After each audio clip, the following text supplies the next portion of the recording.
Vamos a plantear un problema para ver el efecto que sobre el BAN y sobre el TIR puede tener la inflación. Suponemos una inversión, ¿vale?, en la que los flujos son los siguientes: 5.000 en el año 1, 8.000 en el año 2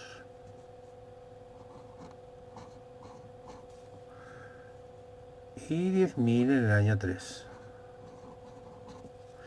Estoy realizando un desembolso de 20.000 euros. Como ya hemos dicho, no vale sumar.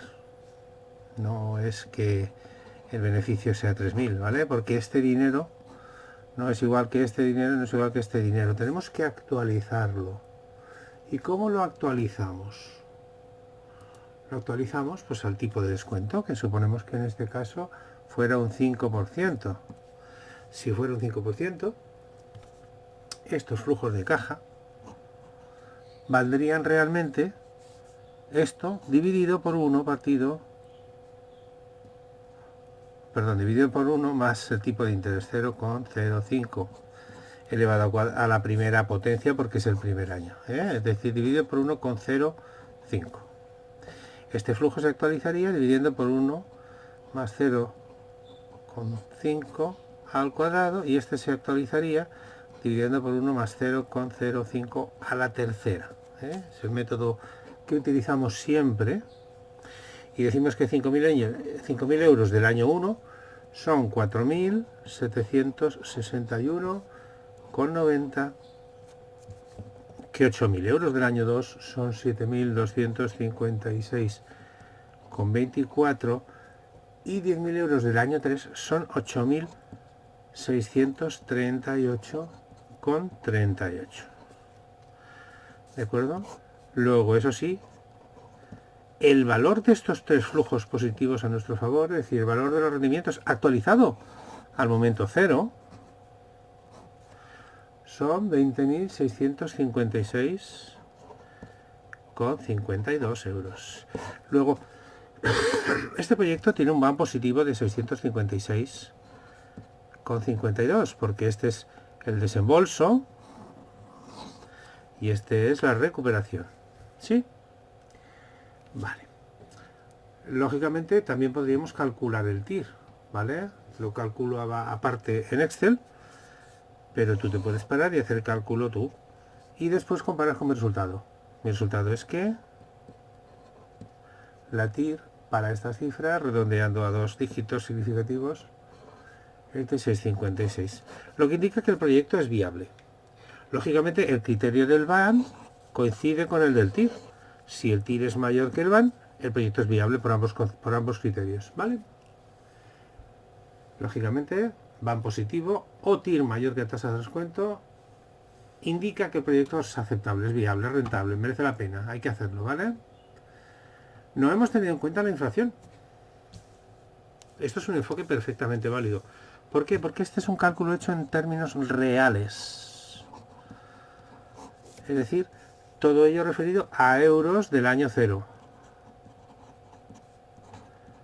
Pero vamos a suponer que en esta economía tenemos una inflación, una tasa de inflación, que solemos llamar pi, en este ejemplo de un 2%, una cifra modesta. Por tanto, el primer año el desembolso sigue siendo de 20.000, porque el primer año no hay que actualizar. Pero el segundo año, el pago que nos devuelven no es de 5.000, sino es de 5.000 más la inflación. El 5.000 por el 2%. Ojo, multiplicado, ¿eh? Es decir, 5.000 multiplicado por 1,02. A la primera si quieres, aunque no es necesario. Es decir, que el primer flujo es de 5.100. El segundo flujo, que era de 8.000, al estar afectado por la inflación, sería de 1,02 al cuadrado, y actualizándolo equivaldría a 8.323. Es decir, 5.100 del año 1 vale lo mismo que 5.100 del año 0, es decir, quitando la inflación, no teniendo en cuenta el tipo de interés todavía, sino solo la inflación. Luego, para recibir 5.000, deberíamos recibir, tras tener en cuenta el efecto de la inflación, 5.100. para recibir 8.000, deberíamos recibir, tras tener en cuenta la inflación, 8.323,20. Y lo mismo pasaría con estos 10.000, que después de 3 años de inflación, equivaldrían a 10.612,08. ¿Por qué? Porque los precios habrían subido. Entonces, en términos nominales, estos serían los flujos que realmente nos darían. ¿Por qué? Porque estarían afectados por la inflación. Perdón, por la inflación. ¿Vale? Luego el flujo sería de 24.035,28, pero esos 24.035,28 sin inflación, es decir, si esa economía hubiera presentado una inflación del 0%, hubieran sido 20.656. Es decir, el equivalente de esta cantidad en el año cero sin tener en cuenta el tipo de interés, sin calcular la remuneración del accionista que presta el dinero o del inversor que nos da el préstamo. Por tanto, podemos hacer sobre esta cantidad el mismo cálculo que aquí y descontar el tipo de interés que pretende obtener como remuneración el accionista, ¿vale? ¿Cómo sería? Pues hay una cosa, hay que tener en cuenta que el tipo de interés que quiere el accionista no es el 5% menos la inflación. Quiere el 5% más lo que pierde de inflación. Es decir, él pretende obtener un 0,05 real. Además quiere recuperar el 2% que ha perdido por la inflación. Y además quiere recuperar la pérdida que la inflación le ha hecho a sus intereses. Es decir, si esto eran sus intereses, esto es la inflación, va a querer recuperar la pérdida. Lo veremos, ahora haremos un ejemplo muy rapidito, ¿vale?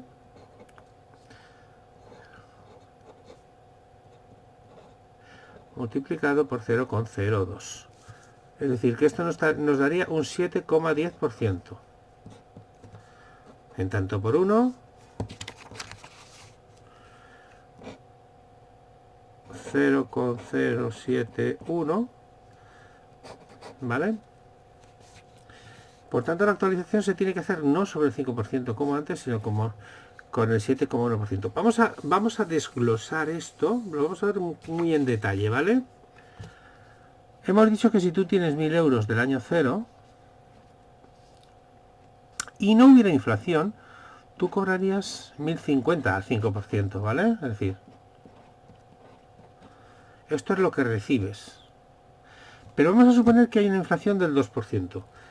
El inversor pretende recibir el equivalente a 1.050, ¿vale? Por tanto, quiere una cantidad que multiplicada por 1.000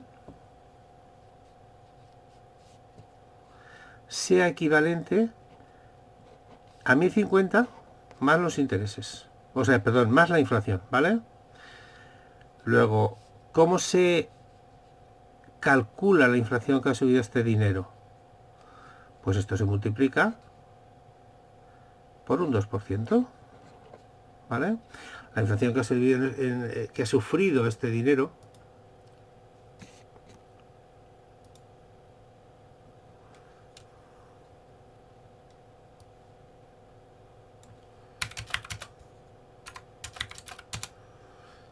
ha sido de 21.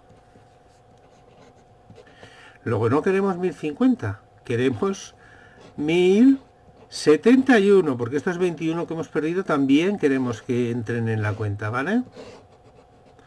Esto es, como ves, esto es el tipo de interés, sí, los 50, pero aquí tenemos la inflación, los 20, más el producto del interés por la inflación, ¿vale? Que es de alguna manera lo que pierden de valor esos intereses, esos 50 euros, en realidad han perdido 1 euro por la inflación, por tanto recuperamos la inversión inicial, 1.000,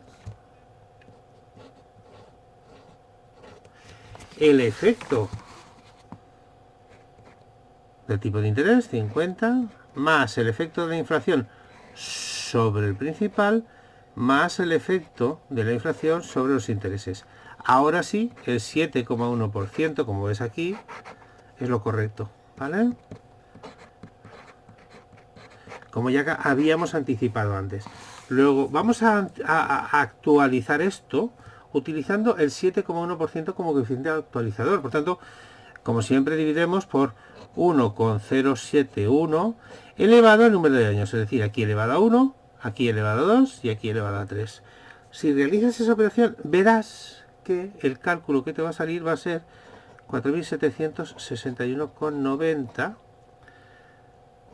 7.256,24 y 8.638,38, que sumado vuelven a ser 20.656,52. Y me preguntarás, entonces, ¿para qué he metido la inflación? ¿O cuál es la diferencia? ¿Vale? La diferencia es que aquí no he tenido en cuenta la inflación, sino que las cantidades ya he considerado que eran cantidades reales, ¿vale? Entonces, al considerarlo ya como cantidades reales, aquí ya me sale el cálculo correcto. Si yo meto aquí las cantidades nominales, al tipo de interés le tengo que incorporar, mediante este mecanismo que hemos visto aquí, le tengo que incorporar exactamente la pérdida que sufre por la inflación. Es decir, o meto la inflación en el cálculo del tipo de interés, o ya le doy las cantidades limpias de inflación. Estas están limpias de inflación. Ya le he quitado a estos 5.100 los 100, ya le he quitado a estos 8.323 los 323,20 y a estos 10.612,08 ya le he quitado los 612,08, que sería la afección que la inflación provoca en los sucesivos pagos de la inversión. El desembolso está claro que no se ve afectado. Los sucesivos pagos sí. O se lo quito a las cantidades o se lo quito al tipo de interés. Digamos que al decir se lo quito quiere decir que lo tengo en consideración, ¿vale? Lo tomo en consideración en los cálculos. Por tanto, aquí cojo el tipo de interés nominal y desprecio la inflación porque ya lo he metido aquí. Y aquí cojo el tipo de interés incluyendo la inflación, pero meto aquí las cantidades reales, ¿vale? En cualquier caso, aquí siempre voy a tener cantidades reales, tanto en un caso en el que metí nominales y los actualicé con la inflación aquí, y aquí metí reales y no precisé meter la inflación aquí porque ya son reales y ya les he deducido la inflación. ¿Está muy clarito el mecanismo? Opción 1, si te dan las cantidades en términos reales o tú las quieres calcular en términos reales, no necesitas considerar la inflación a partir de aquí. Hasta aquí sí, a partir de aquí no. En otro caso, si metes las cantidades nominales, tienes que meter aquí el importe de la inflación si la hay. ¿De acuerdo? Muy bien.